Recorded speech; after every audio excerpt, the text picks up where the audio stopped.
অসুস্থ থাকায় আমার বাসায় ডাক্তার দেখাতে এসেছিল, তাই ভাবলাম একটু ভিন্ন রকম কিছু বানিয়ে দিই, হয়তো খেতে ভালো লাগবে।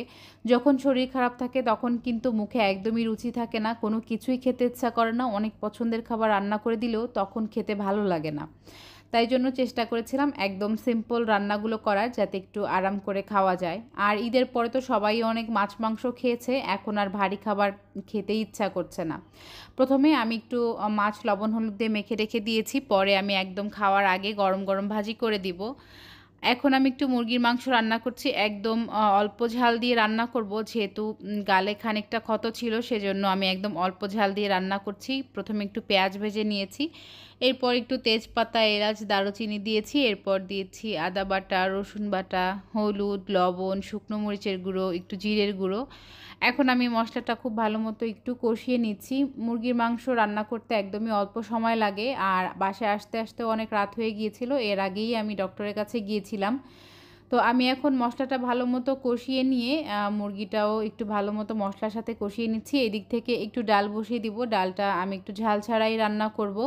তো ডালটাও আমি আরেক চুলায় বসিয়ে দিয়েছি, দুই চুলায় রান্নাটা বসিয়ে দিলে একটু তাড়াতাড়ি হয়ে যাবে।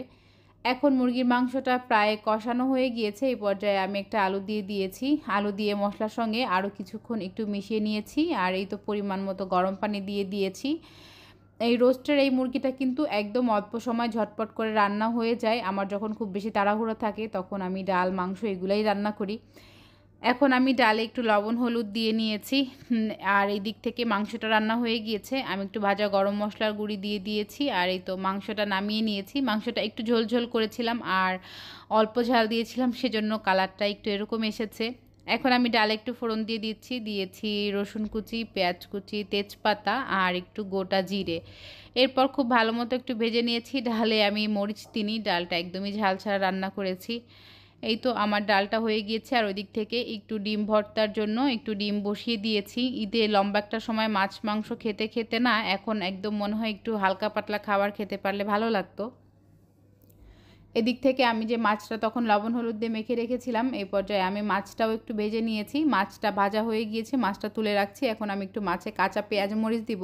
আমরা সব সময় মাছ ভাজিতে এভাবে একটু কাঁচা মরিচ পেঁয়াজ দেই। কাঁচা মরিচ পেঁয়াজটা একটু ভেজে নিয়ে মাছটা দিয়ে সঙ্গে একটু মিশিয়ে নিলেই কিন্তু এই ভাজিটা হয়ে যায়। শুধু মাছ ভাজার থেকে একটু যদি মরিচ পেঁয়াজ সঙ্গে দেওয়া হয়, খেতে আরও ভালো লাগে। গরম ভাত দিয়ে তো শুধু আমার এরকম মাছ ভাজা হলেই, আর কিছু লাগে না। তো এই দিক থেকে আমি একটু ডিম ভর্তাও করে নিচ্ছি। ডিম ভর্তাটা আমার বাসার কম বেশি সবাই অনেক পছন্দ করে। সবথেকে বেশি পছন্দ করে আমার মেয়ে। ও দেখা যায় কোনো খাবার খেতে না চাইলে ওকে একটু ডিম ভর্তা বানিয়ে দিলেই ও ভাত খেয়ে ফেলে। এখন আমি একটু স্যুপ রান্না করে নিচ্ছি, সঙ্গে আমি কিছু মোমো অ্যাড করব। প্রথমে আমি গরম পানি দিয়ে দিয়েছি, এরপর বাজারে যে স্যুপের প্যাকেট কিনতে পাওয়া যায় আমি 1 প্যাকেট দিয়ে দিয়েছি। এরপর একটা কাঁচামরিচের অর্ধেকটা দিয়েছি এবং দিয়েছি টমেটো কেচাপ, সঙ্গে দিয়েছি একটু সয়া সস। এরপর একটু টেস্টিং সল্ট অ্যাড করেছিলাম এবং আগে থেকে ফ্রোজেন করে রাখা মোমোগুলো দিয়ে দিয়েছি।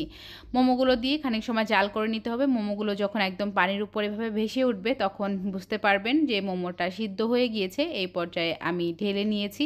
দেখতেই পাচ্ছেন কালারটা অনেক সুন্দর হয়েছে, আর খেতেও আলহামদুলিল্লাহ অনেক মজা হয়েছিল। তো এখন আমি মোমোগুলা একটু যাকে যেই বাটিতে দিব সেই বাটিতে সার্ভ করে নিচ্ছি। এরপর আমি একটুখানি লেবু চিপে দিয়ে দিয়েছি, লেবু দিলে স্বাদটা অনেক সুন্দর হয়। এরপর উপর থেকে একটু কাঁচামরিচ দিয়ে দিয়েছি। এই তো সিম্পল রেসিপি, রান্না শেষ।